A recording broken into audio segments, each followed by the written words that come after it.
Hey, what's up, guys? Dorsey's Resource. Real quick video. I wanted to report on this. I heard a few days ago that Equifax, as you guys can see right here from the screen capture, said Thursday that thieves stole customer names, social security numbers, birth dates, and addresses in a hack that stretched from mid-May and July. Then you can see these are the top headlines right here.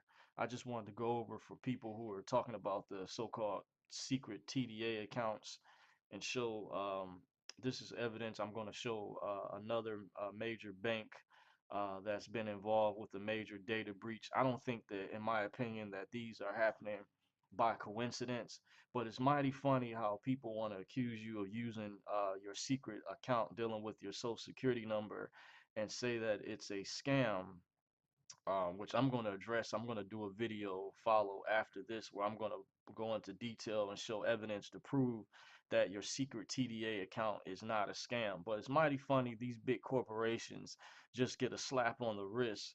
And oftentimes, people accuse you of doing fraud when you're using a routing number and your social security number that's connected to a specific account at the Federal Reserve or the U.S. Treasury.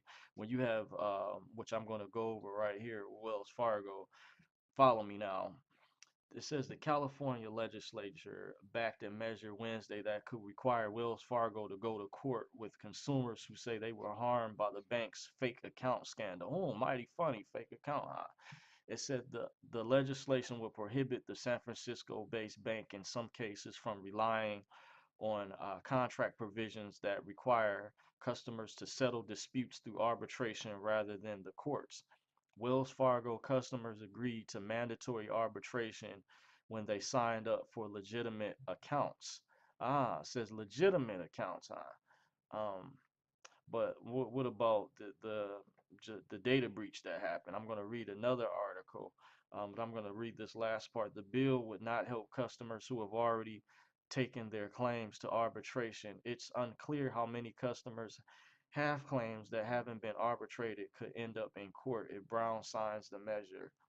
Now, this article I like right here, which I read already, it says, well, Wells Fargo Incorporated, this is from August 31st, 2017, as you can see the date and time up here, timestamp, that it says that new independent investigation of the bank's record over an 8-year period found that 3.5 million fake accounts were open. Wow, 3.5 million, a 70% increase from its previously reported total of 2.1 million potentially unauthorized accounts just last year.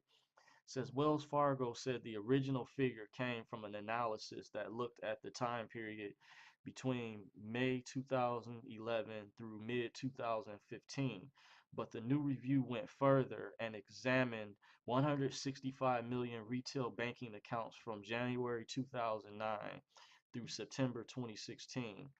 Wells said the review was conducted by an unnamed outside third-party firm. Mighty interesting. Why unnamed? Interesting. Well, I can understand for certain reasons. But this is just my opinion, guys. I don't think that these data breaches happen by coincidence. I was gonna put out some videos a long time ago to address like when this whole NSA thing was in the news. I worked with the guy some years ago who stated to me that he knows that many of the so-called hackers that are out there were the very best were hired by the government. And to do these types of things on this massive level, you have to have really a lot of resources and a lot of time on your hand and be highly advanced to be able to do some of these hacks that I've heard from big name stores such as Best Buy, Target, when they were in the news some time ago, and I about these big data breaches that happen. I don't think it's by coincidence, guys. That there could be with all the technology, if you understand the tech world and technology that this world has, there are mechanisms to prevent a lot of this from happening. But you see in this situation, they said it was 70% increase from a previously reported total of 2.1 million potentially unauthorized accounts. Now, how did these 3.5 million fake accounts just get open. But there's those people out there that claim that your social security number is not an account number with the Federal Reserve, with the Treasury Direct, this, that, and the other. But keep in mind, when you open an account at an institution, banking institution, what's the main thing that they ask for? That you have to have if it's in the public and it's not a business. It's a social security number, which is not only identification number, it's also an account number. The older original social security cards will say account number on, which I'm going to cover in the next video. I'm just going to click over real quick. As you see, I typed this up online, original social security card images, and this is what it pulled up. As you see, it says account numbers, because there's individuals out there that say that it's only identification. Well, what do you explain? How do you explain the numbers on the back, along with the letter that corresponds to a Federal Reserve Bank when you look at the dollar bills in your pocket and just take a look at them?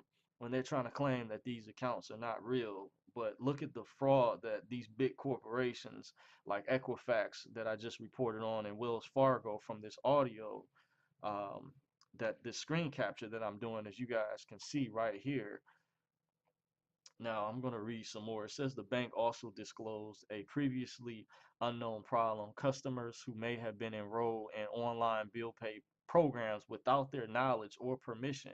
They were enrolled in online bill pay programs without their knowledge and permission. Wow.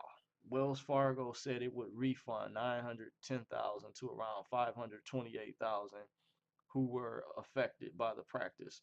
On top of the 2.8 million, it will return 1.4 million customers who apparently had created had accounts created without their permission. I'm going to read this again. It said Wells Fargo said it would refund 910,000 to around 528,000 who were affected by the practice. On top of the 2.8 million, it will return to 1.4 million customers who apparently had accounts created without their permission. 1.4 million customers, that's quite a bit. Wells Fargo is still in business. And this isn't the only time, guys, for all those out there, that big banks have been in the news. I remember when Loretta Lynch was appointed as Attorney General, or shortly thereafter, they had a press conference on national TV where big banks such as Bank of America and Chase and HSBC got fined. And to them, it's just like a slap on the wrist, billions of dollars, but they're claiming they don't even want to let us, for those out there who are part of the so-called secret account or TDA movement on YouTube, as some of you all may be aware of, and there's individuals out there that claim that the TDA thing is a scam and it doesn't exist. But mighty funny, these big banks just get like a slap on the wrist, and they're not telling you about who the shareholders are behind the scenes, or who these business accounts or sub accounts are, which family members or people they're attached to, you know.